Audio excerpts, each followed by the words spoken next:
Hello,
hello.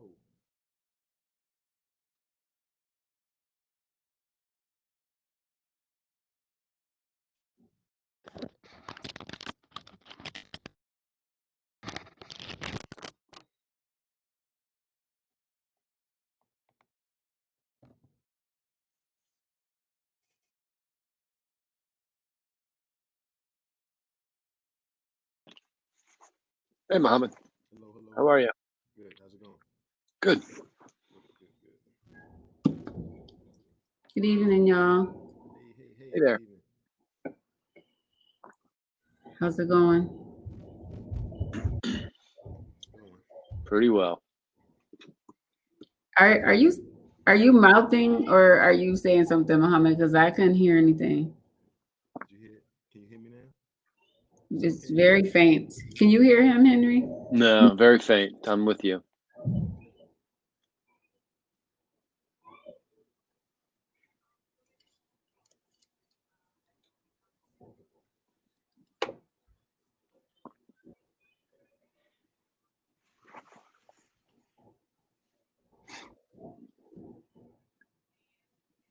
I don't know. Maybe if it's your microphone. Well, Now he's gone. it's just us. That's right. Yeah, I've had an adequate day. I've seen that posted lately. It's an adequate day. It's about all you can ask for these days, right? Yeah, I like that actually. I've had, I guess, an adequate day as well. Managing kids with virtual learning and Oh, I, working and all of yeah. that. Yeah, I don't. My kids are all pretty much grown. My youngest is 18, and today I have all three of them home for some reason. So not managing them, but certainly competing for Wi-Fi Yeah. with Oh, them. yeah. That is for sure. Hey, Trying Patrick. to work. Hey guys. Hey, everybody have a good Thanksgiving. Oh, it's good, man. I grilled my turkey again this year, which was really Oh, yeah. cool. So it was fun. I enjoy it. Wow, you mean like on an outdoor grill kind of a thing? Yeah, like the whole thing. Just put it on the grill. Oh, okay. How long did it take to cook? Yeah, was it a rotisserie? I know. So I usually I put it in like a pail. Well, first I get the grill marks on it, and then I just put it in like a steel pan, put it in there with some mesquite smoke wood, and just give it about 2 hours. Comes out perfect every year. Wow, So I'm having that's Thanksgiving great. next year. Yeah, Yeah. man, that sounds good. I need to like work on like a chef platform. I'm a fake chef in my head. So Uh-huh. how about you guys?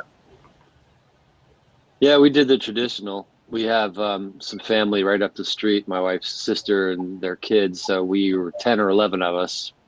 When the weather was nice, we've been together a lot over the last 9 months. So there's no real worry for us.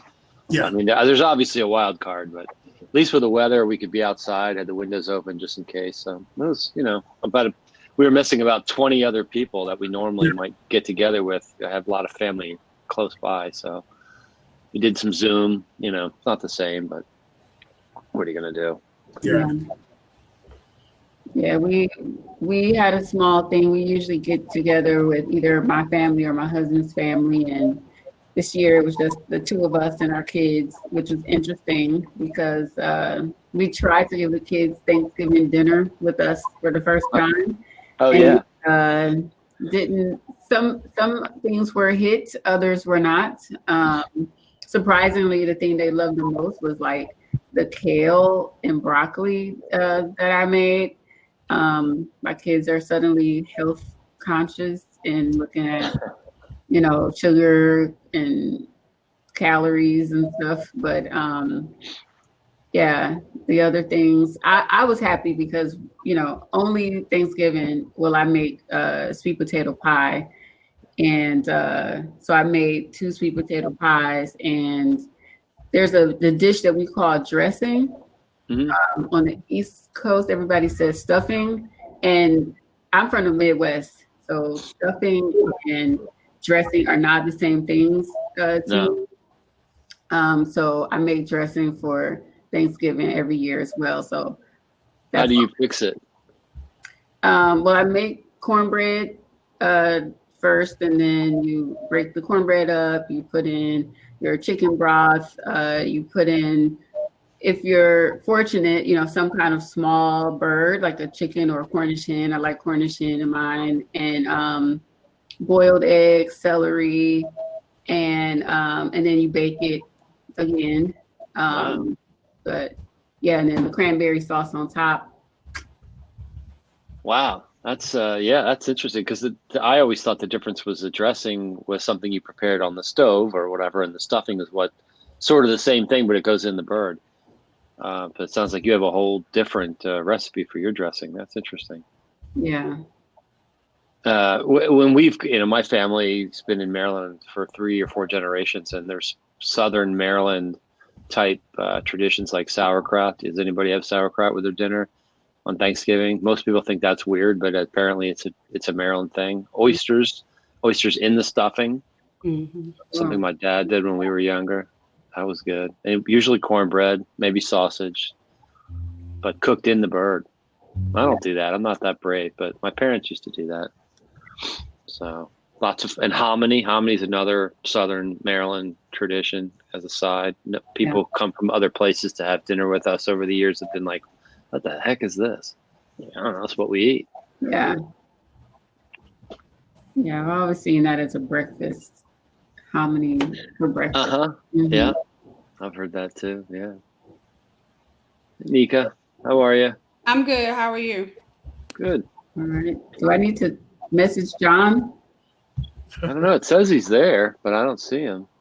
You might be in those booths. There's like a booth when you log in. Oh, yeah. It's a really complicated or confusing program, I have to admit. Yeah. Mustafa's here. Hey guys. Hey Angel, how are you? Hey Henry. Hey Patrick. Hey Mom. Hey there. Hey, hopefully all of you had a wonderful Thanksgiving. Sorry, I am in transit. No worries. I paused and I am enjoying my new rental car for this weekend. Nice. Yeah. So, are we waiting on John? Yeah, it says he's loaded. I don't. Maybe he's loaded, but it does say he's loaded successfully, just not showing up. I don't know what that means, but we don't actually have to wait. You and Moose, you and I we can drive here. I guess this is the third and final group meeting in preparation for next week's finale. So I assume that you guys are all polished and ready to roll. This will be Zoom. We'll be in and out in 10 minutes. Everybody's good, Ready right? to rock and roll.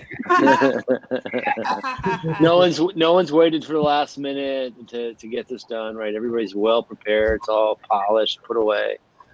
I can see that. Not at all. I got you. I actually have, I got some feedback on Tuesday on some changes to make to the deck that I have not had a chance to make yet because of other deadlines. Okay. So I'm disappointed because I really wanted a chance to like rehearse that, and then I also know that next week we'll be doing like a small like demo of our products, and so I wanted to like get some thoughts from you guys about like, because I know Celine said that we'll have the virtual booths for afterwards, and so I was like, should I just have some images on a slide that shows a little bit of like the product and what you would see, and then like talk more and like, yeah. So I wanted to get some feedback about what I should be thinking about regarding the product itself next week. So so I think I'm waiting for this session and to make some changes to my slides still before Tuesday. Yeah, I don't know what the format is. I mean, Celine clearly more in charge than I. So, but I think if you have a demo, you're talking about something where you could click through. You could show us what your app or your program would look like. That's what you're saying. Something that's working. Yeah, I thought that was the expectation for next week. Yeah, so I've been enough out of the loop that I'm not sure I can answer that question. John looks like he's joined us. Yep. I don't know what's happening with my camera, and apologize about the late arrival. I'm sitting here like at my computer the whole time, just kind of like doodling along, and realized I was supposed to be here. So yeah, I was going to take you, John. Yeah, I'm sitting here just kind of working on emails and not even. Sorry about that. Yeah, no worries. It says you're loaded. You're loaded successfully, so we figured yeah, that, for some reason. I'm successful. It's happy hour. I'm successfully loaded for sure. Yeah, that's what I'm thinking. I don't know what the deal is with the camera, but here's the deal with the event, with the closing ceremony on Tuesday. Angel, the expectation, I think. And we can talk about it. It is whatever we want it to be. I mean, it's up to us, right? So, what I was thinking, and I'd love to hear your thoughts about this, in addition to you, Mustafa and Henry, and everyone else, is that what is your ask right now, right? It's like each one of you have a different sort of need, and perhaps an ask might be. Funding, it might be board members, it might be networking, it might be a number of things. This is more of a presentation to the world than an investor pitch. So I would think of it more like an expository presentation with a little bit of persuasive elements in terms of trying to steer them towards being interested in working with you or getting to know more or contacting you or something else.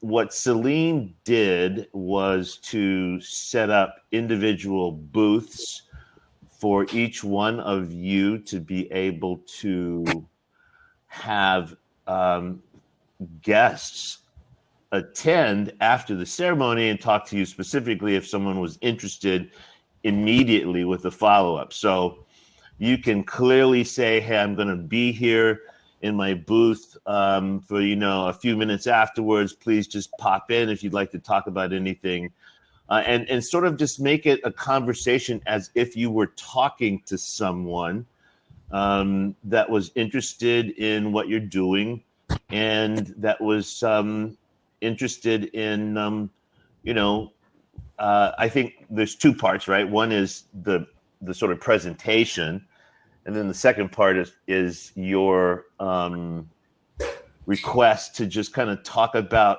looking back and looking forward, right? So there's basically two sections. One that we're going to let the audience hear your presentation, and the next is just a sort of free flowing around where you were looking back and looking forward, and any personal remarks that you all can make about the experience with this year's cohort. That'll be a few minutes, and then that's pretty much it. We're going to give thanks to the supporters and all the people who put in the time, and the judges and the panelists and the other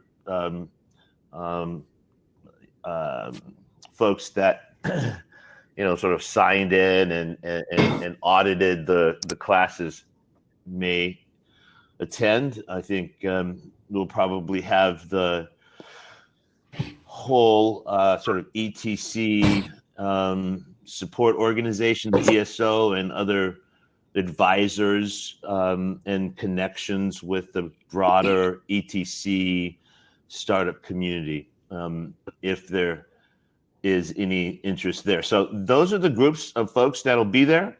And we're not pitching, right? We're kind of presenting, hey, I'm here. This is what we did. This is what we built. I'm excited about this. We're going to try to raise this money. I'm looking for, this kind of people or these kind of folks or these kind of resources, and go from there.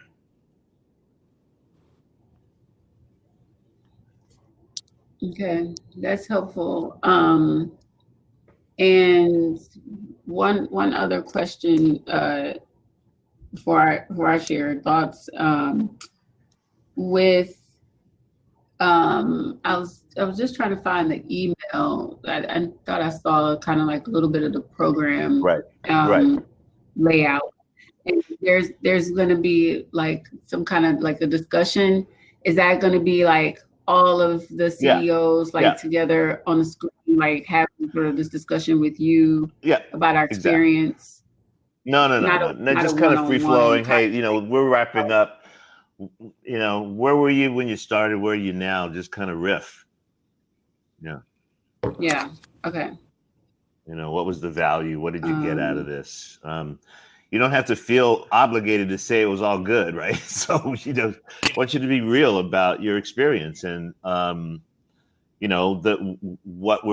I think the ETC and Able and others might be interested in trying to do is to use your stories to encourage more entrepreneurs that look like you to participate in programs like this. And there was hesitation that you shared and others shared about even getting involved in this program. It would be a wonderful thing to hear someone talk about, despite the hesitation, I walked through, I did it, and it works for me, and they're cool people, and this is all good, as opposed to some sort of lingering thought about a lack of focus with the Black and brown community in Baltimore. And so, maybe even if this is like, the first step towards that, certainly this is the only African-American cohort, a complete cohort that is. And, it was not like the judges selected you all because you were Black.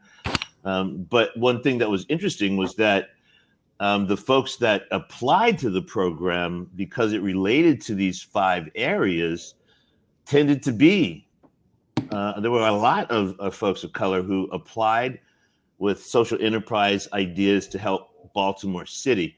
Not all, but certainly several.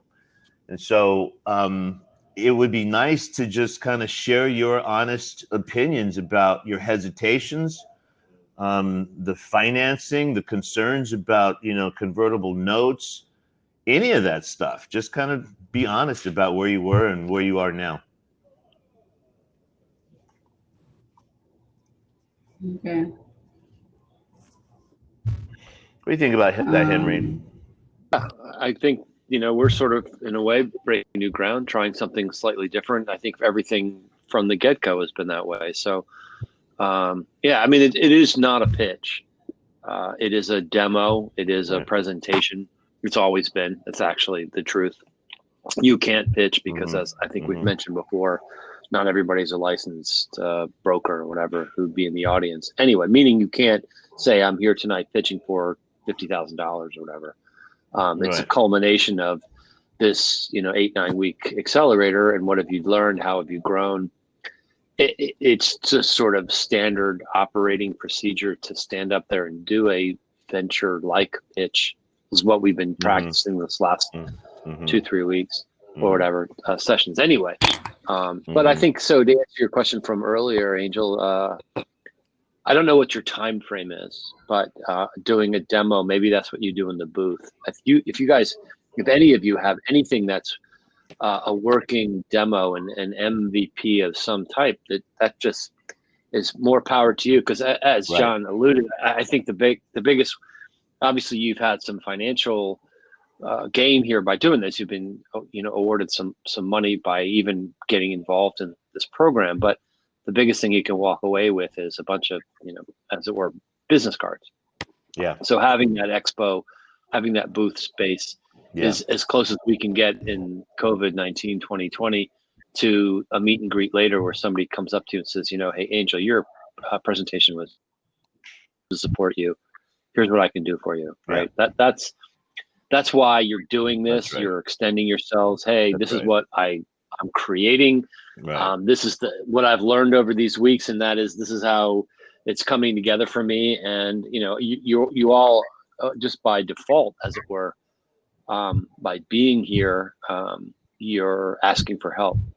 So having this booth expo, which would be essentially a networking event, that's really what Accelerate Baltimore's final celebration is all about. That's right. Exposing you guys to the broader community, getting you connected to people who can help you move the chains, to use a bad football analogy. And that's what you need to do. So, yeah. So our that like use of funds slide should really be more of a what we need at this time slide, whether that's mentorship, advisors. You can certainly say you're looking for funding, but you're looking to network. You're looking to make connections. You're looking to introduce your product to people, and to hope that they will act as ambassadors when they're out there. And it's like, oh, I know someone named Angel who's starting this thing, and so. Just to begin the conversation about, I'm here, our company is here, we're doing this, we're part of your community, and you'll see me again. Right. This is not an academic exercise. This is for real. Yeah, this is a business that we want to create. Yep, right. Absolutely. Yeah. And I think the other thought to answer that question in a different way in terms of use of funds, if you can explain that if you win, say again, I know there's no, because it used to be there was you were pitching for a prize, right? That's been eliminated this year. But here's how we plan to use the money we've earned or that we've brought in over the the course of these 9 weeks. So again, it just sort of shows that you have expertise. You understand that you're a business owner, that you're being intelligent about the way you spend your money, et cetera. All of these things are just support the fact that you're the right person for the job, and that somebody out there is going to want to meet you and support you and partner with you in some way. That's all. There's really no wrong answer. The wrong answer would be to stand up and go, I don't have anything to say, right? That would be the wrong answer. The rest of it, it's gravy. The rest of it is, it's like I use the analogy, the who's in here. We're here. You're that little fuzz that's floating across the field of vision for everybody who's attending this. And the more you can do to be appealing and attractive, meaning clear and concise and compelling, the more that you will garner attention, positive attention for people who can do something for you, find you a partner, find you capital, find you mentors, right? Whatever the case may be. Precisely. It is an opportunity to just talk about you, right? And your goals for the company, your vision for the city. There's nothing more to this closing ceremony than to allow you the opportunity to present yourself. That's it. I mean, that's the purpose of this. There is no final pitch competition. Yeah. This is just saying, hey, Baltimore, hey, world, I'm here. Right. And you can take the time that you need. I mean, I know you're not going to talk for 20 minutes, but if you needed 8 or 10 minutes, take it. We it's the whole program's not going to go much more than an hour, even with that. So, there's no special guests or anything like that. It's just I want to share a special shout out to the 100+ people who have in some way volunteered time to support the 5 of you. And that's it. And then the rest of the story is yours. It's yours. Yeah. Today, you guys have been doing a lot of pitching, right? We can go through this today. We can use our time any way you want to use it tonight. If you want just questions about what you might want to discuss or things you might want to tweak, or you want to look at a slide or anything in particular, let's deal with those specifics rather than just saying, hey, let's go ahead and do the 3rd pitch or 4th pitch or 5th pitch. This is an opportunity to ask any question you have, show any slide you got, any thought you're having around how to describe, delineate, or provide an image for something you're trying to say. And, Henry and I and Mustafa potentially and others can help provide some perhaps talking points that might be able to be incorporated or something like that, and use our time that way for this last session. Oh no, y'all gonna get this pitch. Okay. Cause no. let's hear your pitch. I'm cool. Like I said, whatever you want to do. So no, I'm good. Yeah. I was seasoned. I do want to do it because I've revamped the whole thing. Okay. And so I want to hear, Yeah. I want to hear from folks, but it's whatever. Okay, good. Let me just check in. Mohammed, are you hearing us and present?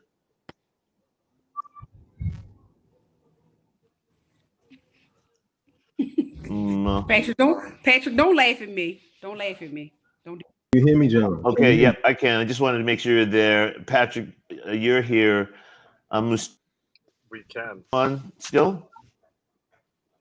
He's transitioning. That's pretty funny. Did you mean that? Transitioning you. Transitioning you. He's transitioning That's right. me. Transitioning Mustafa. I love it. We don't know where he's going or where he's going to end up, but he's transitioning. Right.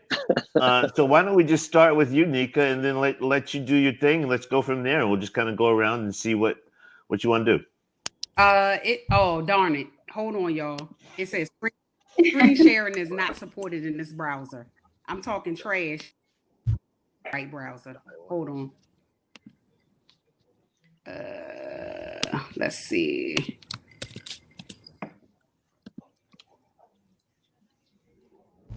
While she's coming up, John, I shared before you came on that I got some really great feedback last Tuesday, and I haven't had a chance to add some new slides that I intend to add just about our technology and a clearer statement on value proposition, and so I haven't made those changes just yet. I can go through my slides, but I do have some questions and things that I think would be really helpful for me as a parent. Sure. So that's fine. I guess everybody's in a different place. Exactly. So whatever it is you want, and then we can go through that. And I'm available.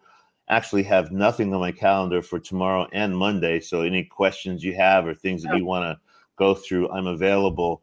I am your dude until Tuesday for sure. So Tuesday's our closing date, and then that's it. So I mean, but I am your dude until that day for sure. All right. Yeah, I'll said definitely. that. He said that like he out after Tuesday. Like don't even don't call me. Don't call me. No, that's not true at all. I'm I'm yeah. teasing. Hold on. I'm almost ready. Okay, cool. Presentation. We'll go to you next, Angel. Okay. And what's up with Nancy? I don't know. I just sent an email to them to find out. All right. Let's pitch.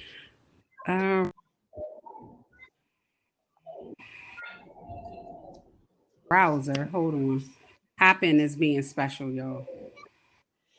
Or it could be me. Let's see. Happen is Yeah, special. no question. Sorry. Oh well. Okay. But I'm in Chrome. Oh, okay, wait a minute. Hold on. All right.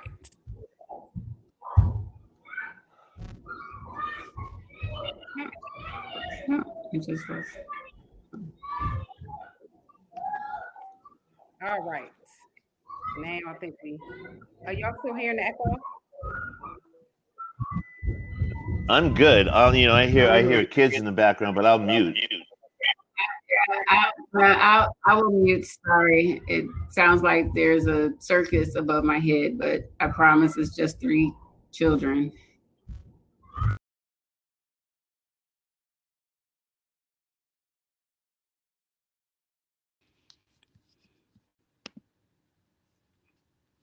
Oh, I didn't close to y'all. My apologies. This is not cooperating. Angel, can you go first? Get your questions out while I'm figuring out why my thing is not working right. My apologies, y'all. No problem. Although I think we lost John. But I'll jump into it anyway, Henry and Bruce, if that's okay. So earlier today, there's this $2 million pitch competition called The Rise of the Rest. And John had sent it out to us, and we applied just because, but didn't think that we would really be selected, but figure you got to be in it to win it. So today they narrowed down to 5 finalists, and those 5 finalists pitched today. And we had a chance to see their presentations, and they selected the winners and the runners up. So there was 2 things for me. One, there was a company on there. As I've been in this program, it's almost like every week I learn about another company that does something similar to what we're doing. Yeah. And this particular company, they have been around for a while. They have some traction. They actually were the runners up. I'm going to add them to my competitors slide because they talk similar language, but there's definitely something different about what we're doing and what they're doing. But seeing her pitch and seeing that they were runner up, in the competition really helped me to see that, there's interest in supporting the kind of thing that we're working on. So I was really excited about that. But the one thing that also stood out to me is that her pitch, as compared to the other folks that were pitching, they were more of your traditional, products. Like the guy who won, when he finished his presentation, I was like, this guy should get all the money. He was fantastic. He was confident. He knew his stuff. He had a lot of traction. And so all of that build up to just say, I wonder if in this phase that we're in, especially, speaking for us, is there a space where people who are in our stage go to present that is with other people that are in similar stages versus, Sure. Hey. Okay, tell daddy. Please go upstairs and tell daddy, okay? I'm sorry. Okay, baby? I'm here for it. I'm here for it. That's right. I'm here for it. I'm here for it. I still muted. Yeah. Tell daddy, okay? Shut the door. Yep. I'm here for it. Sorry. Nico. Don't apologize. Don't apologize.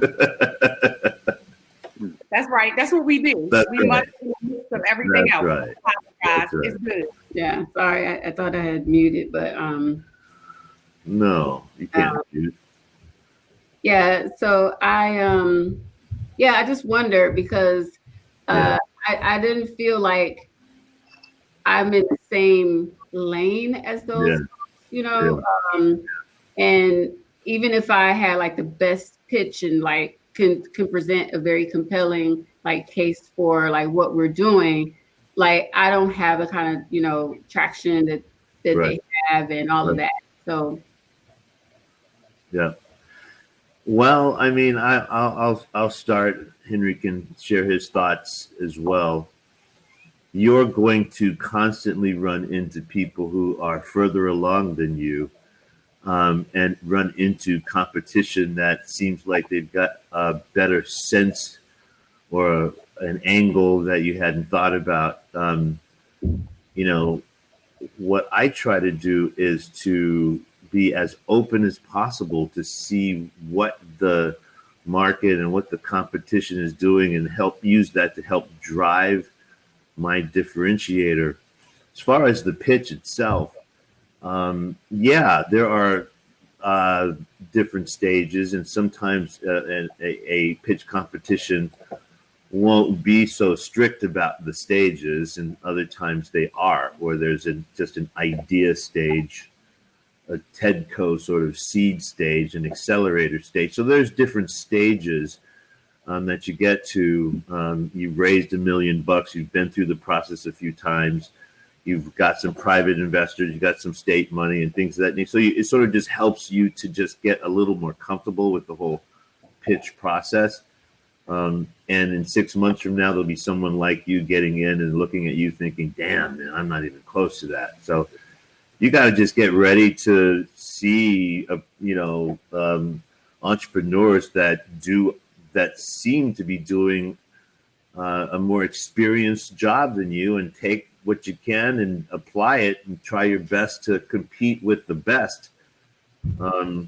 You're going to run into that. And it's good that you're open to that. The last thing you want to do, and that an investor wants to see, is that you're sort of closed-minded as to what's out there in the market, and really, really trying to narrow the competition. Say, well, the only competitors are the one that does this very specific thing, and that's really not the case. So I think you just have to toughen your skin for that, Henry. I mean, they call it competition for a reason, right? But what you have to, one of the mindset tricks, I guess, or having a mindset is that these folks are not, it's not you against them, it's you and them, right? You are you are unique. You have your own view of this problem and how to solve it. Others have their own. And then, so they're all essentially alternatives. I think I've mentioned this before. Doing nothing is an alternative to your product. Yeah. So don't get discouraged that there are others out there who have come up with an idea similar to yours, that they don't have you. It's yours, and you bring something unique to the table that they don't, because you're you, right? I mean, I hate to sound squishy about this, but I mean, there's definitely that. The other thing to think about is every time somebody else appears to address the problem that you've identified within your market space is validation that that problem is a real problem. And investors, if that's where we're headed for you, but even partners and employees, what they're looking for is, again, it's you, investors back jockeys. They don't back horses, right? They look at you and think, okay, is Angel going to be the right person to solve this problem with her idea, her model, her price point. The more you can prove, and this is why we talk about, narrowing your focus and this minimum viable product and minimum viable audience is you just understand a small slice, a small niche really, really well inside and out. And that may be what separates you from others. And the competition aspect of it is it's whoever shows up ready who is the best prepared for the contest, right? That's the case on the football field, the boxing ring. I mean, one of the nice things that's happened in this program is that this culminating event isn't a competition, because a competition is a beauty contest. A competition is somebody wins and somebody loses. And next Tuesday is going to be we all win, because we've taken away competition is good because it makes everybody work hard, right? You want to beat the other person. Yeah. There's no doubt about that. Competition in the market is constant. That's what capitalism is.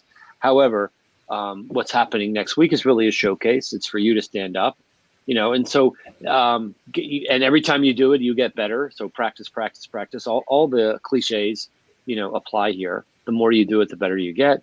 The better, one day you're going to be as prepared as you can be, and maybe better prepared than the other person.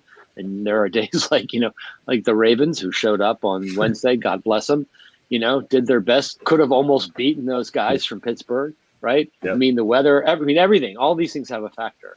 I think we talked about this before. If you show up to a pitch competition or an event or an investor meeting, whatever it is, and your computer doesn't work, the projector doesn't work, whatever, right? All of these things all of a sudden happen. And how all of you, even Nika, who, before trying to get the computer to work, how you react and how you perform in these moments, all of that builds toward character, tells the investor or the watcher something about you that makes them think, I want to be a part of Angel's team of some kind. I want to, as Jason Tagler, pitch creator, would say, I'm going to open my wallet. I'm going to hand you my credit card because I think there's something about you that I want to support in some way, buy your product, sponsor you, invest in you, that kind of thing. So, I mean, the Steve Case thing, the Rise to the Rest, that's like, two big varsity teams coming together or whatever. I mean, that's why they call it, I mean, it's everybody who's done all the work and gets to that pinnacle point. But it's any given day, any given Friday, any given Sunday. Mm-hmm. I don't know why I'm using so many football terms. I don't even play football, but just today, that's where I am with it. Okay. Right. So you just got to keep working at it. And always be ready. One thing that was interesting for me too, Angel, was, so there's, this group called the Baltimore Angels, and there are a number of people in the audience, and there are a number of companies that are pitching to the audience. And the interesting thing is that you're really not competing with the other people there, right? You're trying to find someone that's in sync with you. And, you really don't want an investor that's not in sync with you. I mean, that's almost a recipe for disaster. Yeah. And so you really have to just kind of take it out of your head that, he was smoother and therefore he's going to find money. That would have happened with or without you. It is about whether there's someone in that audience that connects with you, that thinks that what you're doing, not because there's someone else that was doing something else or close. And I really do believe it is about investing in people. And that's why I'm a big fan of the vulnerability of talking about yourself.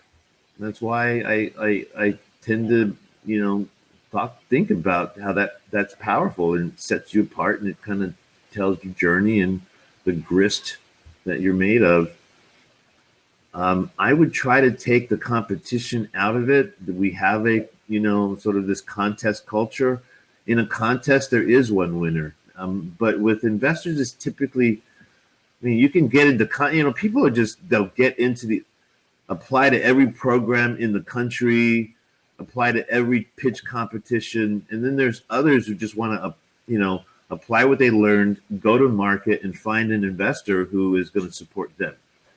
And you choose the path you want, Angel, what you're comfortable with. And the right opportunities will come. You'll go after them. There's the Women's Roundtable. There's a lot of groups that are trying to come together to address your issue. And let's just focus on that. This is you. This is your life, and it doesn't matter who shows up. You're going to be a value add to this world because it's you. So just feel confident in yourself and kind of try to put them out of the space of competition, because it's kind of like it's about you more so than them. Yeah. Absolutely. I mean, we can get philosophical all evening here if you want. I mean, it's, you didn't get your husband in a cage fight, right? You got to know each other, and you found somehow there were some overlaps, some connections that drew you together, and eventually you figured out that there was a match, right? And that's what's going to happen. You just have to keep showing up. Show up as your authentic self. It's the Buddhist philosophy. In order to achieve the thing, you have to first stop wanting it, right? Come to this equation fully yourself. Be your best self whenever you can. It's it's preparation. It's 80% of just life is showing up. I mean, all those they're cliches because they're true. And you just have to stop worrying about the other person. Be a student of the game. Study the game as well as study your own. So the more competitions that you or events, whatever they're called that because that's the parlance. But the more times you watch a rise to the rest or for the rest, the more you'll understand what can help, and maybe what you could do differently or do similarly. But also, to get back to a question you asked earlier, just keep looking for opportunities to get involved. Yeah. It could be, a very local thing like this. It could be a regional thing. Once the world opens back up, you can get in your car or get in an airplane. It might be worthwhile but you just have to keep putting yourself out there. And every time you do that, you get better. I just think that's just keep showing up as yourself and keep working on your message, your craft, your business, and all this stuff's going to fall into line for you. Because eventually what you'll see, and I've supported a number of companies over the years and recommended companies. And, one of the things I have done is somebody comes to me and says, what, we're looking for XYZ. So I will send out an email to people in my network. And what I often get back is, we looked at, thank you for sharing that. We looked at, Angel's material, and it's not a fit for us, but I know somebody that might be. And that's a huge win. I encourage my students at UB, if you want to go meet an angel investor or somebody, do it. Do your homework, figure out who that person is, go into that, encounter with questions or whatever. But don't be disappointed if it's a no. Because these folks, again, I go back to Jason Tagler at Pitch Creator. He's talked to thousands. He's seen literally thousands of pitches.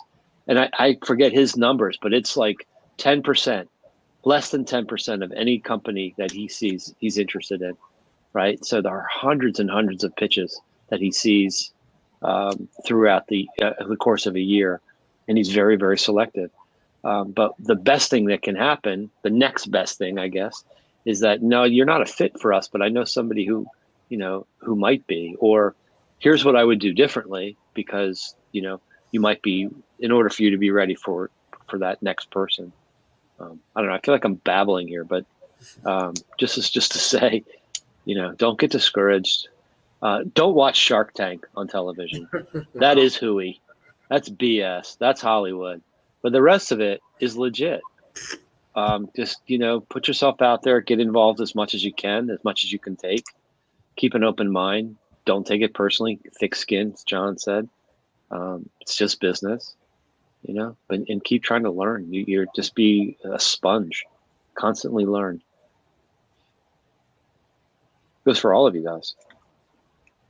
And you guys all have you really, I'm impressed, like goosebump impressed at how unique each of you is, the courage you've shown to it's, it's 6:20 at night. I got my wife and kids are having dinner. We've all, you're devoting yourself to this stuff. So hats off to you for, from that perspective. I hate to keep using sports analogies, but I have 2 kids who are playing collegiate level sports and, D3, whatever, but 7%, that's it. 7% of all high school athletes go on and play sports in college, right?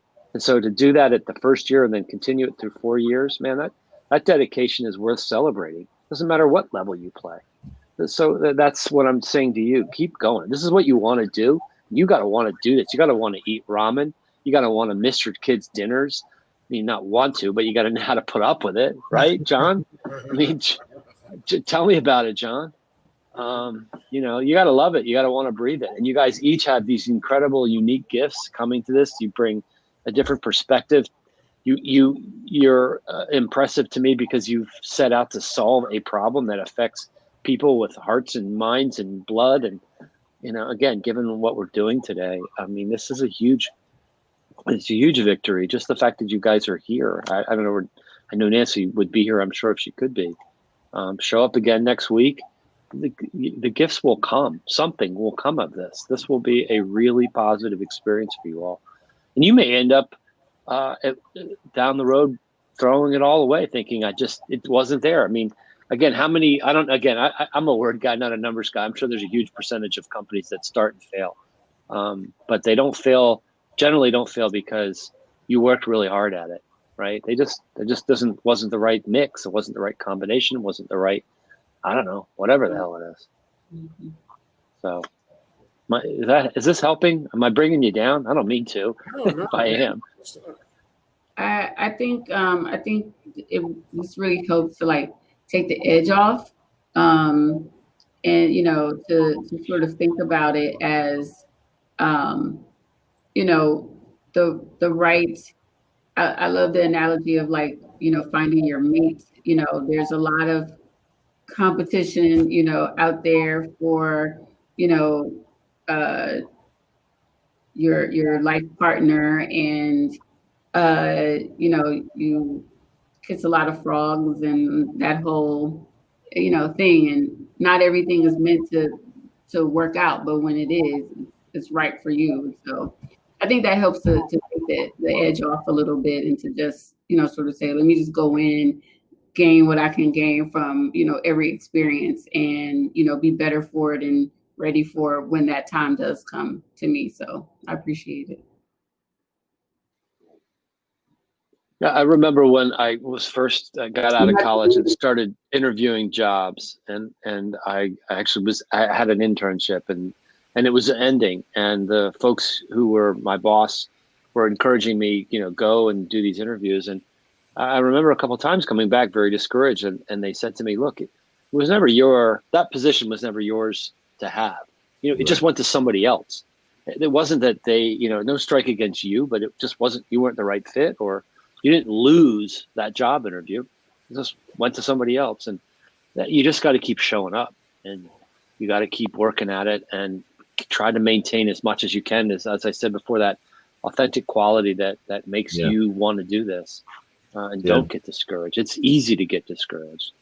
And I think it happens more when you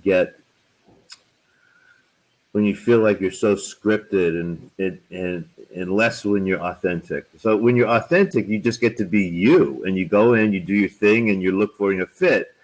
But when you're scripted, you're trying to fit in someone else's idea of what they're looking for, right? And so you're not being authentic, and it's not going to result the same way. So just kind of let your guard down a little bit. I'm here, and this is what I'm about. This is what drives me. Each one of you have a personal story about why you're doing this. It wasn't that, oh man, I just really thought that I could make a widget cooler, or I could make an emoji, cooler. This isn't an emoji thing. You're social engineers.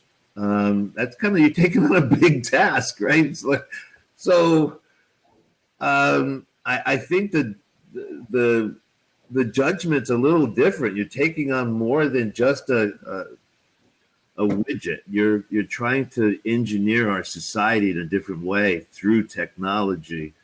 We're trying to solve housing problems in a different way through technology, or education problems with a system that has undervalued and underpaid Black kids for centuries with technology.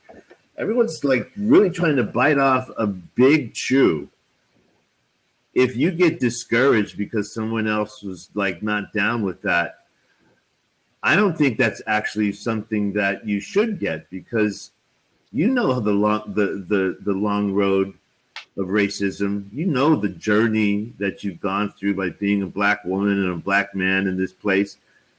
We got to work harder. It's always seems to be different. You compare ourselves against our colleagues and think like, wow, man, if I could have just got that. If you try to put that out of your mind and stay focused on this sense of justice and righteousness that you're after. I feel like with all of my failures, I feel stronger for having tried it, and, recover and wipe your knees off and try again. But this isn't tiddlywinks. You guys are trying to solve big, huge, structural, societal problems. That's why I'm so proud to be associated with you in this group. Unlike any previous set of entrepreneurs, for me personally, I'm not speaking down on someone who wants to start a barbershop. I'm just saying you guys are really taking on some big challenges. And if you're not authentic and going to rely upon your own strength and your own journey and your own, sort of familial history, your line of consanguinity from whence you came, the slave parents that, brought you to this place, talking in front of them investors shouldn't be nothing compared to the journey that you've traveled already to get here. I listened to you, Angel. This is nothing compared to what you've said you've gone through. So you just be you and know that you have the tools and the direction to pursue your dream on this. And you have people who can help you, guide you, assist you as you need it, and ask and reach out for it. But this is bigger than a product. This is you. You talk about growing up in Michigan and what you've gone through. Losing a competition or not getting an investor should not faze you. Competition should not faze you. It should not. Should not. I would put Muhammad up against anybody talking about STEM. I would in an urban African American brown color environment. I put him up against anybody, and would not ask him to prepare a thing. Just like Riff, he knows it. He's lived it. As he said in his slide, he knows what they need because he is them. And that's the same with you. The same with you. We just got to feel confident in ourselves. We've got a big journey with Black people. And, we are at the moment in favor, right? People are actually looking for you right now to come up with a solution. And so it's better than the 70s and the 80s. You're in favor because of what has happened in the society. And so we just want you to get the mechanics of this business thing so that you don't have to even think about it. Once you get the mechanics down, then you apply yourself, you're winning. Don't lose your authenticity. Be you. Don't try to be someone else. Don't look at a great pitch and then try to speak like them or talk like them or have a presentation like them. You can never mimic someone as good as you can be yourself. You just can't. Yeah. You just can't. I have no doubt about your capabilities.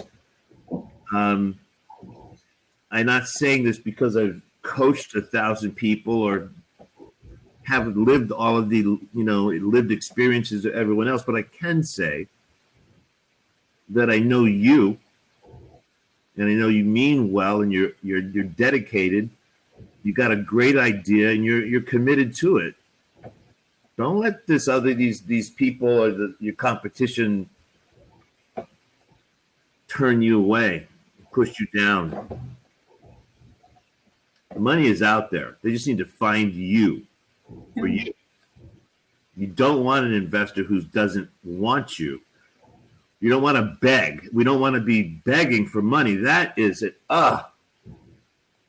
Desperation is the worst thing for an entrepreneur. You're like, take money that you had to take, but now you're stuck with something that you should have never done. Well, you're usually stuck with somebody you don't want to be with in that case. No, you know what? That's the other thing is that you need to bootstrap. You need to keep doing your own thing.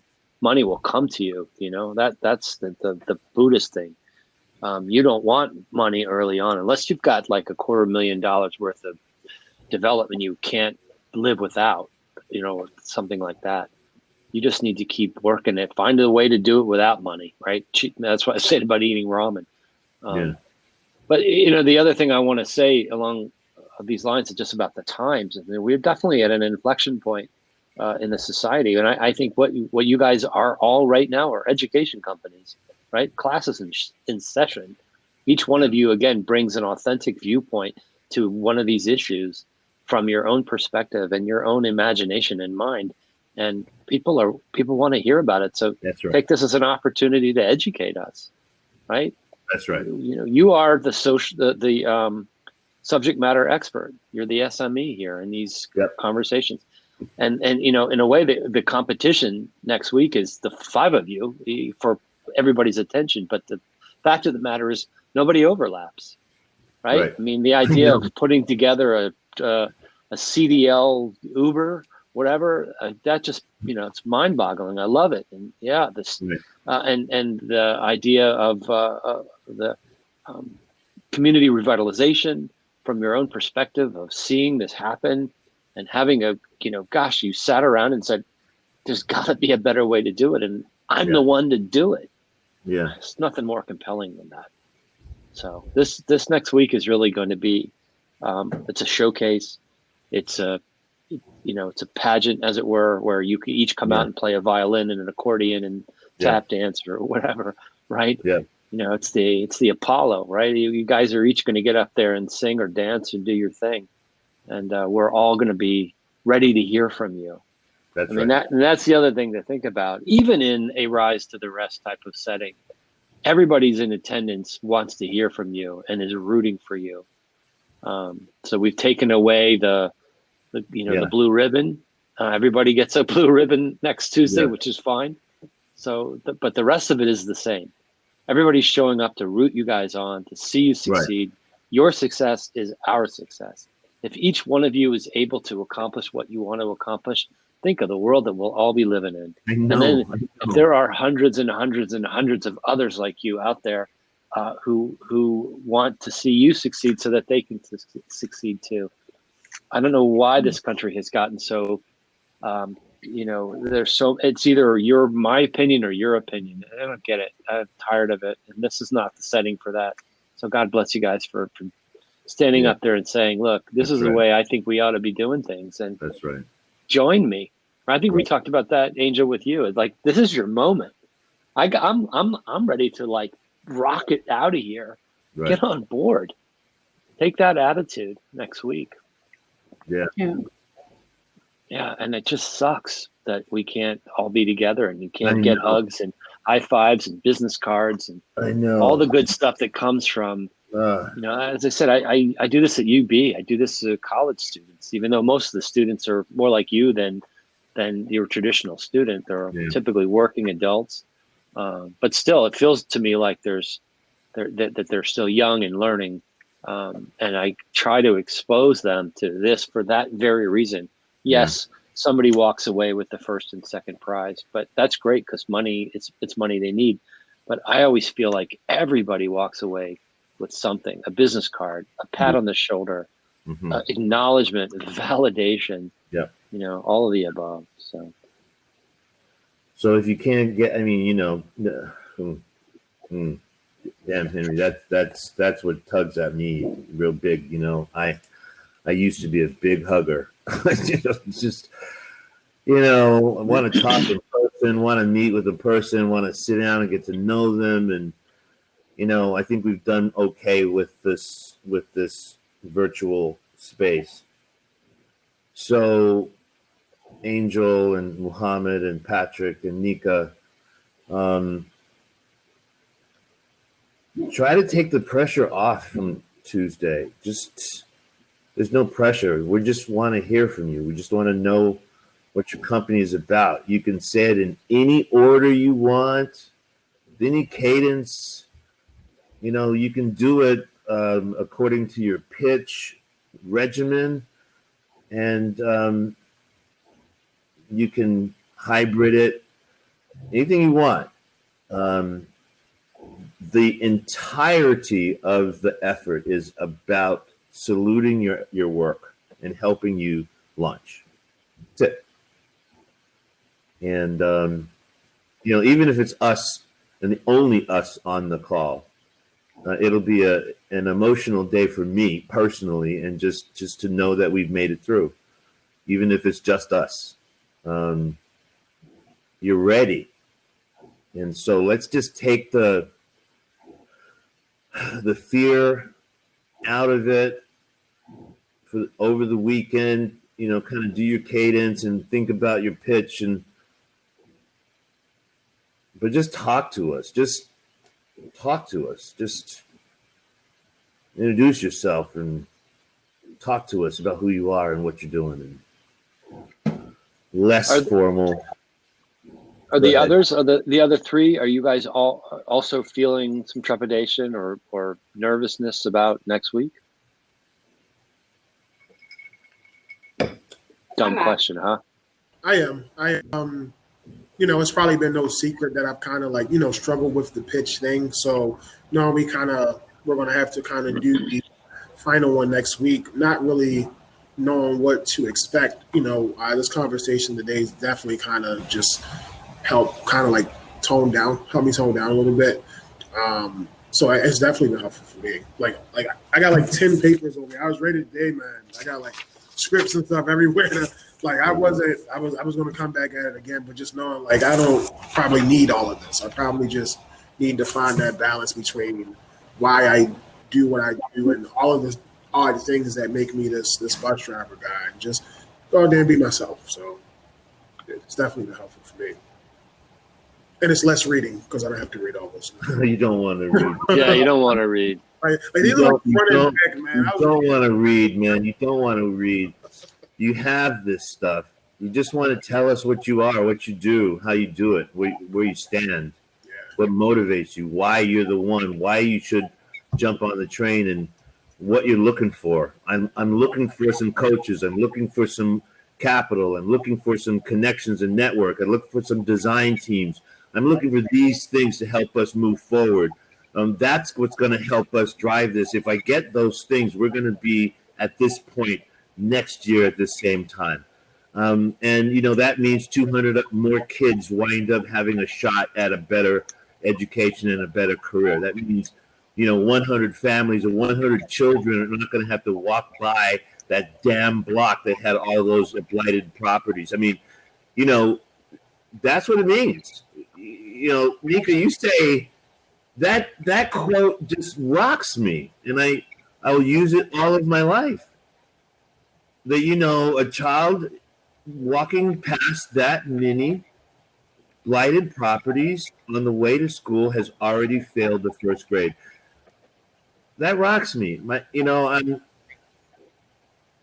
I want to join the movement because of something like that.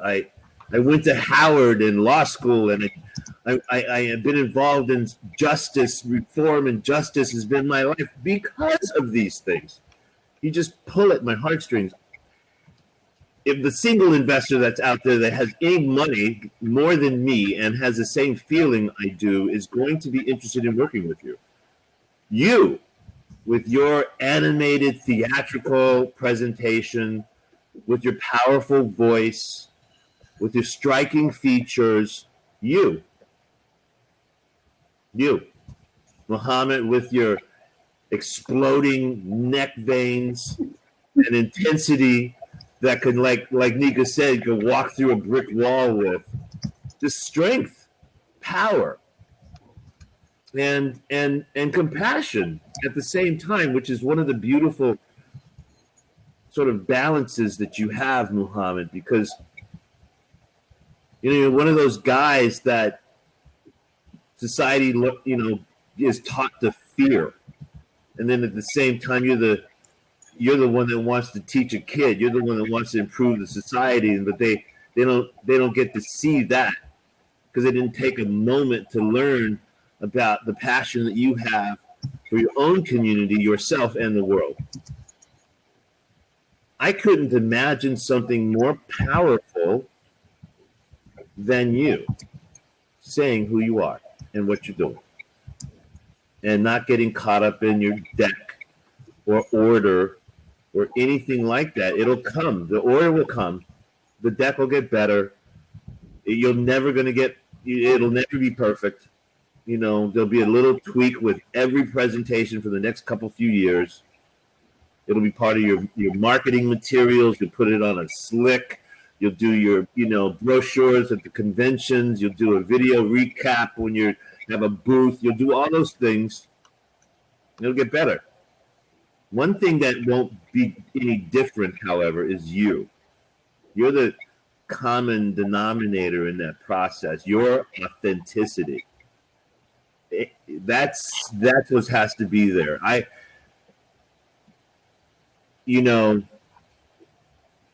When I was a coach at Howard on the debate team, even when I was competing, I would see teams from Navy and Harvard and all these amazing schools, and they're all white guys, and they were so good. And, we didn't have the budget at Howard to be rolling like that, up to West Point or out to, Emory or down to UCLA or wherever. And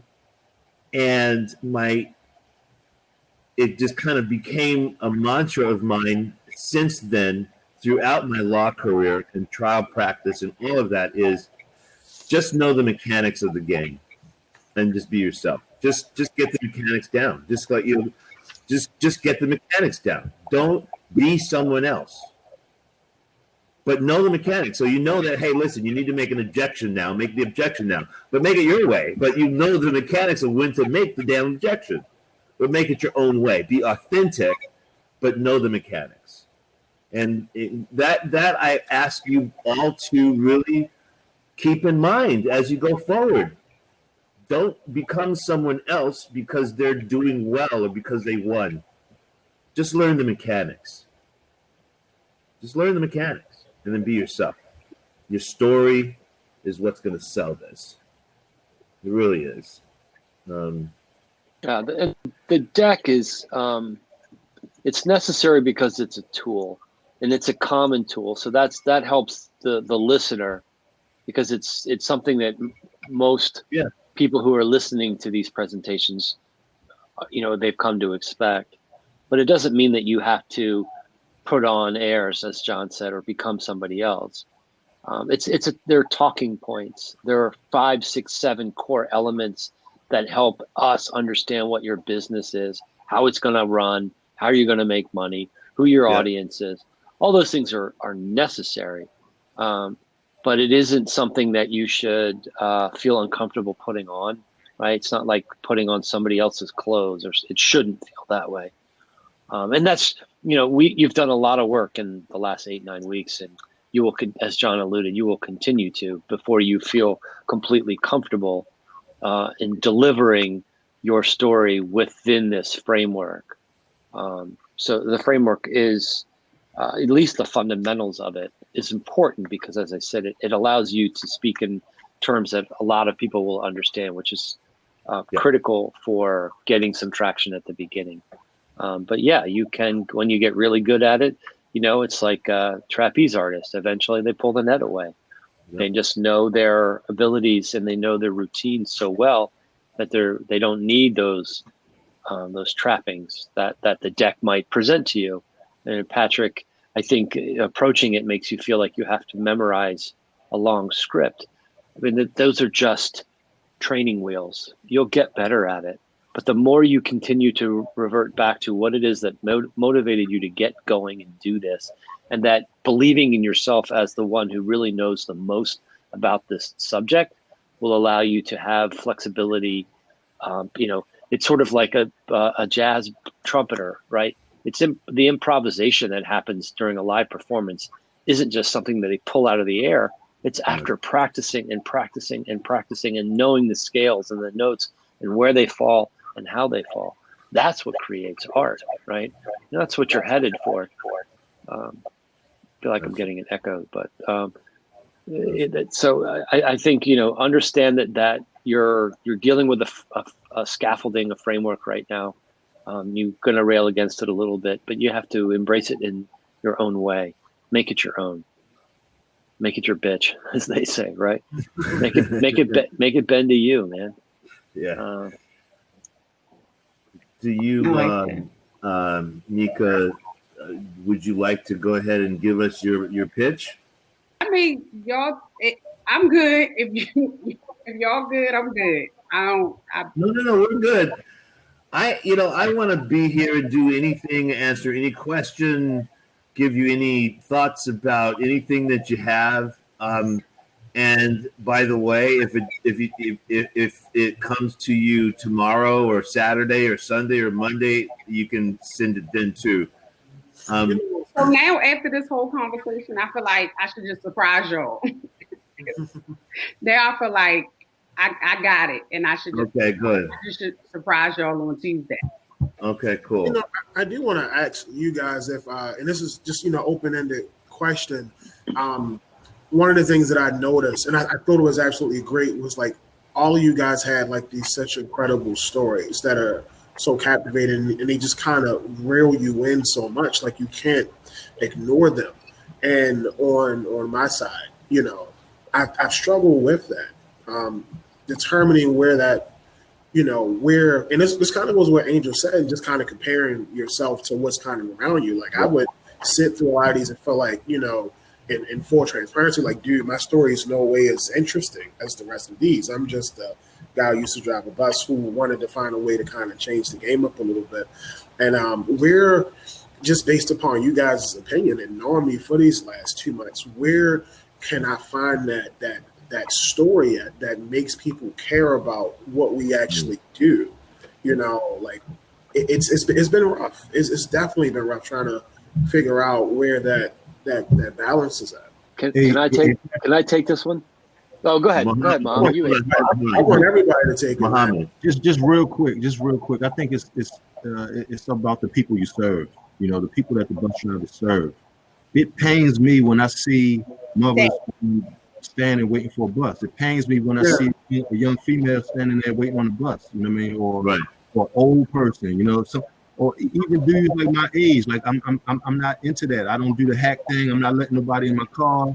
Right. Yeah. Some serious stuff that I done seen happen before. So that's not happening with me. But I want them to be served. You know what I mean? Yeah. So what you're providing serves them.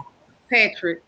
So I think the statistic is that it takes the average CNA 2 hours to get from to Park Heights to Bayview to do their job. Mm-hmm. That's the story. I mean, and I'm not diminishing your personal connection to it at all. Right. But that CNA is your sister, your mother, your lover. That's the story. That story is that she is getting up at 5:30 leaving her children Yeah. at home to take the walking school bus past the blighted properties to get to school so she can catch the bus all the way to Bayview. So Yeah. her 8 hours, that's what we did, 2.5 hours Yeah. plus 2 back, right? Right. Her children also had to take a walking school bus back home, right? That means she's missing out. He's missing out because CNA is not only women on time with their children that they could be using, full blast steam. But that's a whole nother, that's a whole talk show, right? Hey, But I'm just saying that's the story. That's the story. Tell that story because that's your story too. And not to mention employers, because I work with them. I sit in the rooms with them, and they say people don't show up to work on time. They're not serious about work. They're not hard. It's like, have you ever had to take a bus to travel 2 hours from home to get to a place? And imagine when that bus don't show up on time. Could you have a critical need that is going to help boost economic opportunity for a lot of people? If you catch the bus, you don't have the same 24 hours that somebody who got a car got. You don't have the same and the narrative is like Angel said, oh, they don't care. That's why they late. Oh, they late because it takes a ridiculous amount of time to get to that job that ain't even paying them a living wage anyway. Don't get me started. But I'm just saying. hey, and one last thing. As far as our market, the after school program situation and scaling the amount of kids that can participate in that, at some point transportation becomes critical. That's the reason why kids can't make it to the after school program. They leave the school and they got all kinds of stuff in between them and where the program is to distract them. You see what I'm saying? And the bus is just another of them standing and waiting on the bus is another opportunity for them to be distracted and go in another direction. So it's critical. They all tie together in some kind of way. We got to show these folks how everything affects everything, I thought about this before. I wish that we had done one presentation, all 5 companies. Right. Tying together. That'd be amazing. Like the equity metrics piece, the equity measurement piece, transportation, education, healthcare, housing. I think we probably missed an opportunity. Yeah. I don't know what I was thinking. Yeah. I think we probably missed the opportunity to really bang people upside the head. Like West Baltimore, like that. Because it's all connected. And maybe it doesn't get done for that, but I think at a minimum, and I'm offering for us to do it to facilitate. Yeah. I think at a minimum we should do a panel presentation, maybe in Black History Month, whatever, because it's holiday time now. But that we do a panel presentation where we create create a unified presentation and draw the thread all the way through each of our individual. That is so, really, that's an amazing idea. Really, I think that's the point to identify what the thread is and where those where they line up at. That could be done in a short amount of time, actually, and it could just be a statement, a bullet point on each of our areas that kind of like speaks to how this connects. Also, this connects to another one of our cohort members. Yeah. And so on. Like we could just point to it. We don't necessarily have to present and focus on that, Okay. And something could be said about it from Celine, from John, at some point to kind of bring that point home. Yeah, I mean, because we're addressing systems. My whole work, has been about helping individual people, overcome their obstacles to economic growth, mobility, success. And what we learn after doing this work for so long is that when thousands and millions of people have the same exact barriers, it's systems. And this is what we're talking about right now, the education system, the transportation system, the way that we deliver like healthcare to people that don't have transportation and all that, it's all of these systems together sort of conspire to perpetuate inequities in Black community. And we can't help but to want to address these things, especially when we've lived that life and we've not just seen it, from an academic standpoint, but we know what it took to overcome that and all the barriers and obstacles that you have to overcome. And you can't tolerate the rest of your community languishing in that understanding that it's not really them, it's the system. And that's why we have these solutions. There's societal problems. Every startup, every company is solving some problem, whether it's, I'm trying to figure out how to connect with my family and friends in different places, so I get on Facebook, or I'm trying to figure out like how I can, rent a place in the community instead of a hotel, and I go to Airbnb. Like, it's a problem that has to be solved, and we're just solving societal problems. But there's a need for them. It's a powerful conversation. Yeah, that was dope. I really appreciate that feedback. That was kind of bringing me back to why I got in it in the first place. Right. I did that job for 10 years and I was one of the best, and it had nothing to do with the money. I just wanted people to get home, and I wanted them to enjoy doing it in the quickest way possible. And I think I don't know, you guys kind of smacked me in the face like that's the why. That was dope, man. I appreciate it. Last week I had to make an errand, and leaving my place, past a lady. It was cold and windy, and past a lady, probably in her 30s, Black female, at a bus stop. And I went and did my run and just everything, right? Finished everything. It had to be an hour plus. And driving home, she was still at the bus. I was just like, it crushed me. I was like, damn, she is still waiting on Central Avenue for that damn bus. And there is, what you said, Muhammad, sort of hit me too. Just, it's just so real. It's part of the life we live. It's part of the system that we have grown up with, these inequities, as Angel says. I think it would be a fantastic idea to bring the group of you together and have a panel discussion. Nika, that would be so cool to do that. I would love to help in any way I can to facilitate that process, to let the world hear your stories and what has motivated you to start the businesses that you have. Right. I also think it's important. Like, I like to focus on this. There was a lot of discussion about what is for you is for you today, which is key. But I also like to focus on this concept of collaboration. Like, freedom is individual, liberation is collective. I'm not up here for individual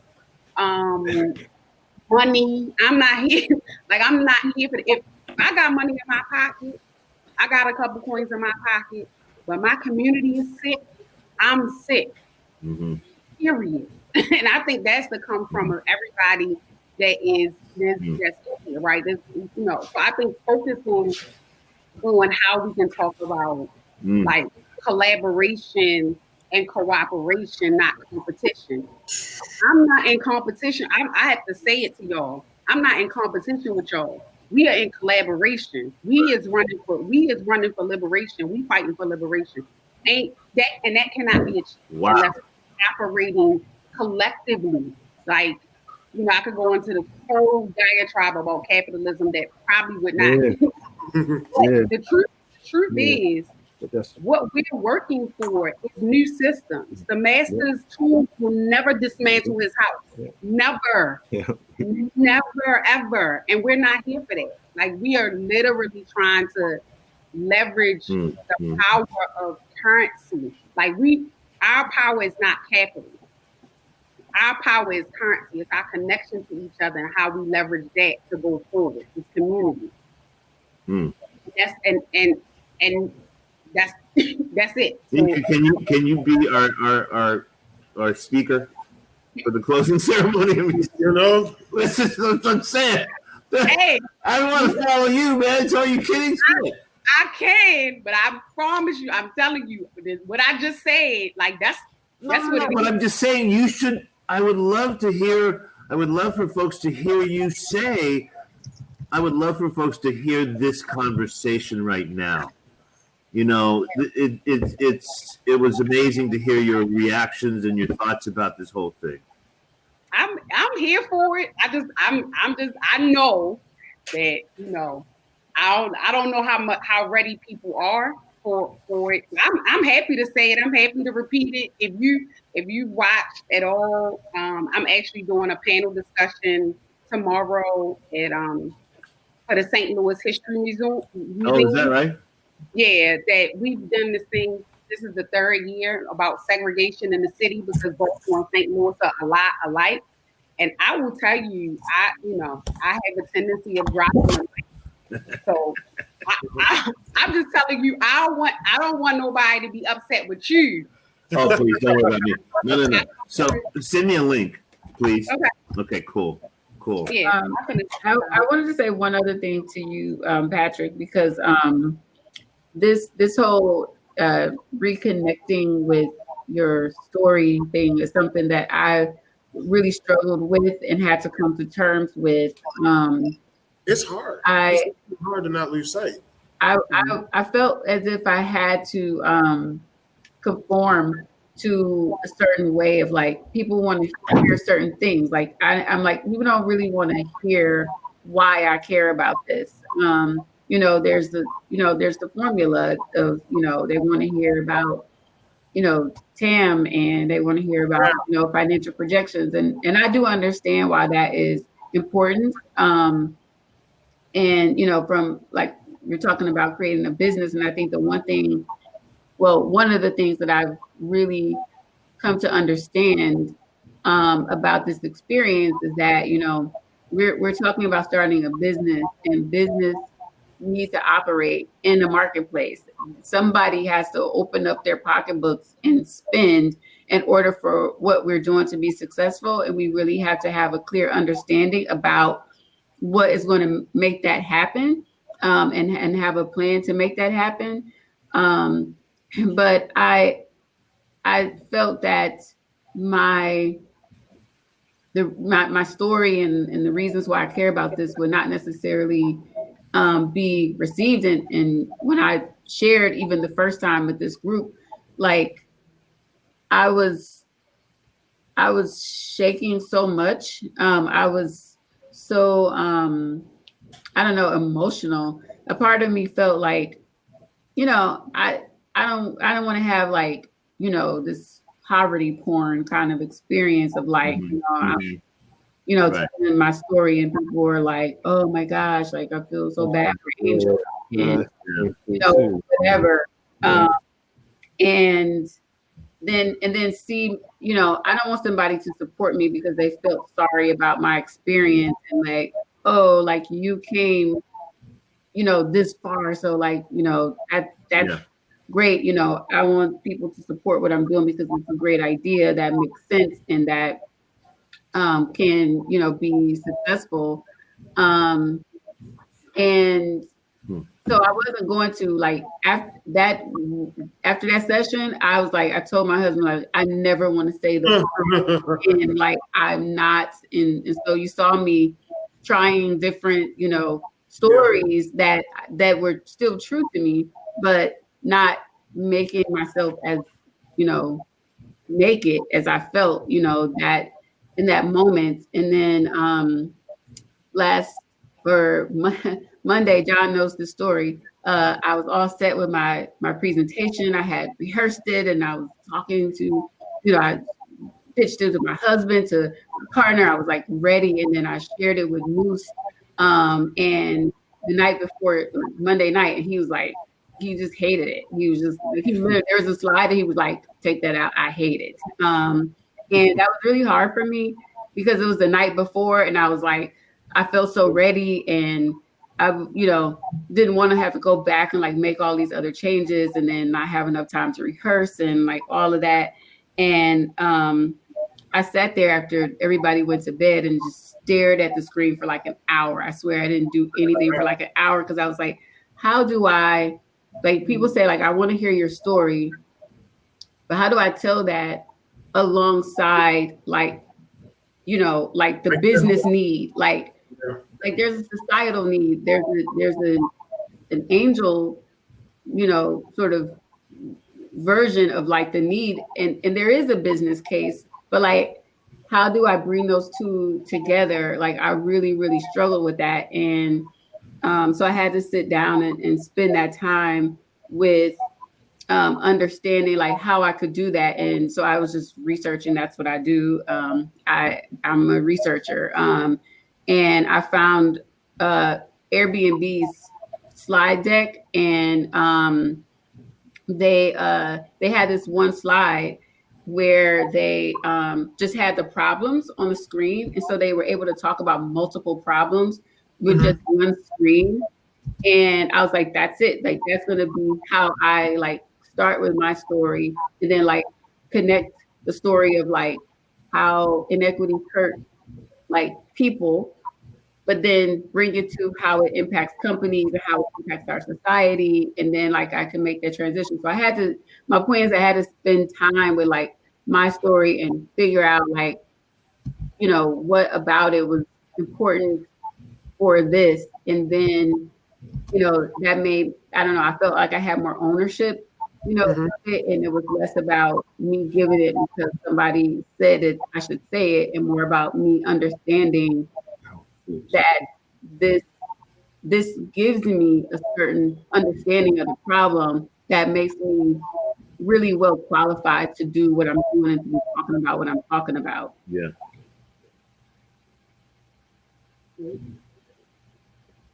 It's not easy. And again, goes back to, you've done exactly the right work. You just have to keep working through it. And there's no right formula or right answer for me to just hand to you. But I'm a firm believer in don't speak in generalities when you're talking about issues, especially these big, broad issues that you're, so don't speak only in generalities. Well, there's 1 million people with COVID-19. Okay, that sounds like a lot, right? But there are 1,000 people within this zip code who have contracted it. That's getting a little closer to home maybe. And 3 people in my neighborhood have all contracted it, including my grandmother, who I watched, have to go to the hospital, and she died from it, right? All of a sudden, you bring it down to a personal level that I can relate to. That's why, one of the reasons why we encourage you to bring yourself into this story, because you're not just a researcher. In fact, your passion for your research is based on your own experience. So I get it. You don't want to stand up there and say, feel sorry for me because I have had problems, right? That's not the approach, and that's not what I would encourage at all. But by making it a personal matter, it makes it believable or impressionable or impactful to me. Speaking in broad brushstrokes of dollars and whatever, but when you can bring it down to the personal level, the people level, I think you make a stronger impact on your listener, and they can then internalize it and go, oh, wow, there really is a problem. And boy, I like what I'm hearing from her or him. And I'm going to believe you now. You're not just dreaming this up in your PhD dissertation. This is something, that's real to you. I mean, I can listen to you guys and run around and create a solution to any of the problems, that you may have come up with, but it won't be the same. It won't have the same impact on, we were saying before, investors and people want to be with people. They back people and not ideas. And you know, the one thing I wanted to, I've really enjoyed this last like Yeah, 25 minutes. You guys took over. Yeah, It yeah, was yeah. it's been wonderful because I feel like all I do is talk, so it was fun to listen. But the thing I wanted to mention to you, Patrick, and you know, this applies to all of you, in terms of your imposter syndrome or something where you feel like everybody else has a great story but me. You know, I got to tell you, Patrick, the number of guys that I know, or people, even women as well, who drive buses, have chosen that as a living, have understood that there is a problem that can be solved, and then come up with the solution to it. I can count on one finger, right? That's what you bring to this. That's your uniqueness. That's what makes you compelling to me. You know, you're not just somebody who heard about such a thing, decided to put your mind to a problem. You know, this is something that you've lived and breathed, and I want to know more. I want to know more about you. So don't feel you're too humble. I think is really the way to look at it. Yes. You right? said you said this a couple times, Patrick. You said I'm just a right. Right.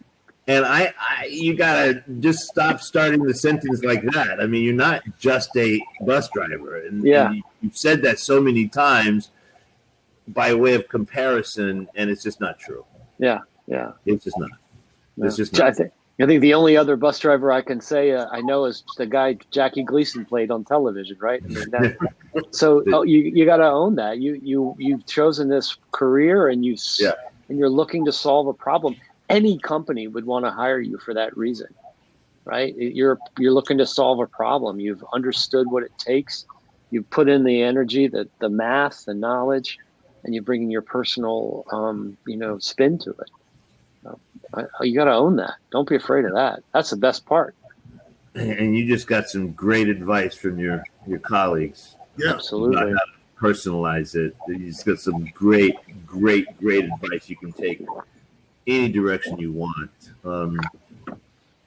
Folks, do we have any thing that we want to do that we haven't done? Any discussion or questions you want to bring up before we call this session to an end? All right, well, I appreciate it.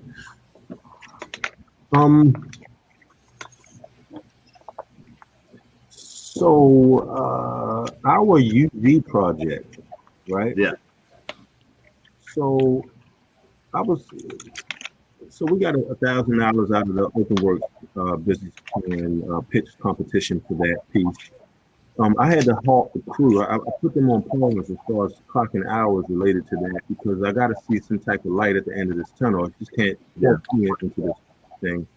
But we have a pretty solid, a few solid moves that we can make if we got some support, some investment, a partner that sees the value. So one being that there's no one doing testing for commercial ventilation systems, UV equipment. No, just that they're selling online on Amazon now. I mean, sales have gone through the roof, but where are people getting that stuff tested?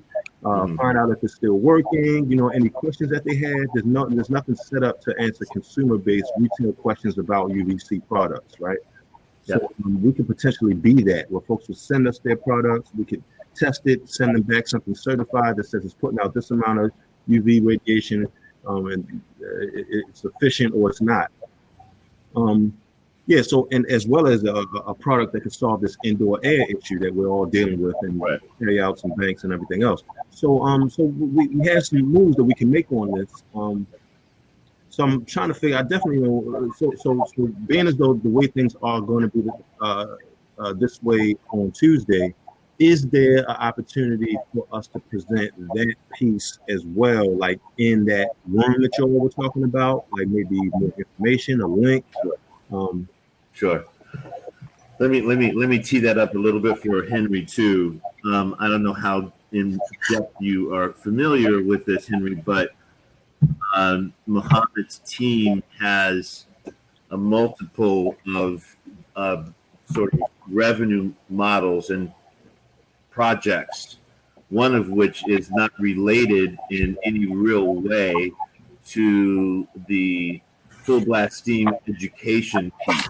It's a scientific discovery that they've been working on relating to UV as a method to kill pathogens in the air and purify ventilation systems and things of that nature.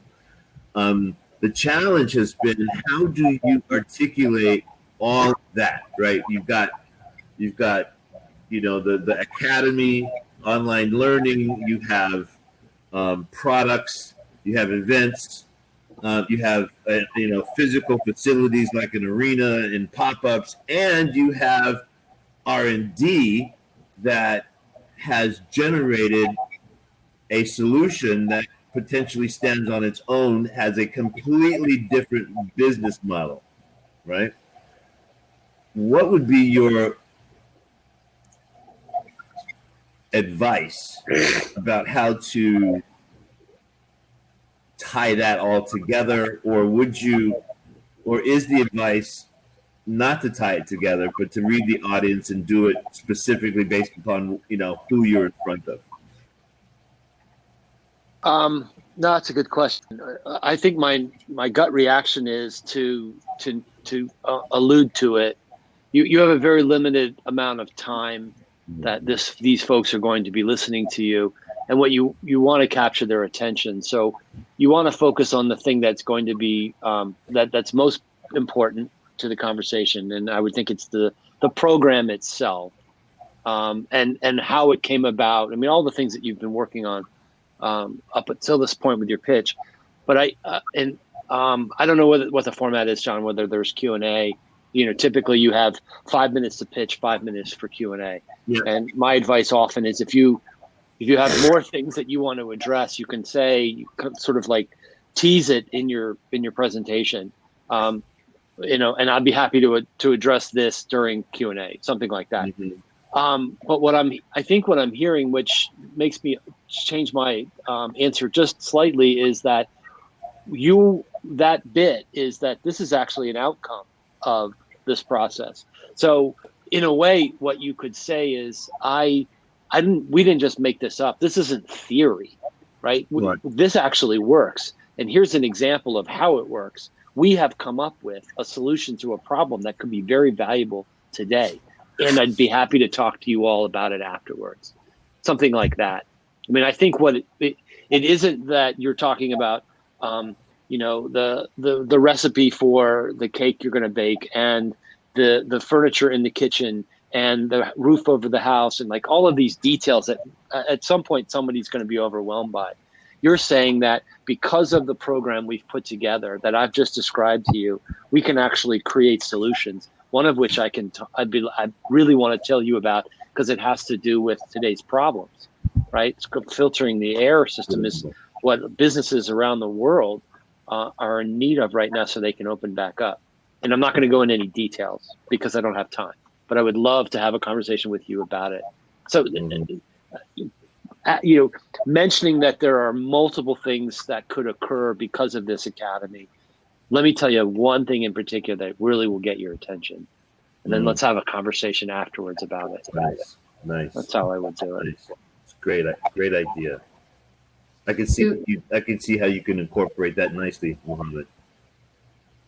I was going to ask, with this, because it seemed like something that you could say, if you come to my virtual booth, like I can talk more about this. And so that makes me wonder, do y'all plan to use the virtual booth? Like, is that something like it's set up, and I guess we're going to talk about it. It wouldn't be a good thing if nobody did it. So like, is that more from John? And then do y'all plan on doing that?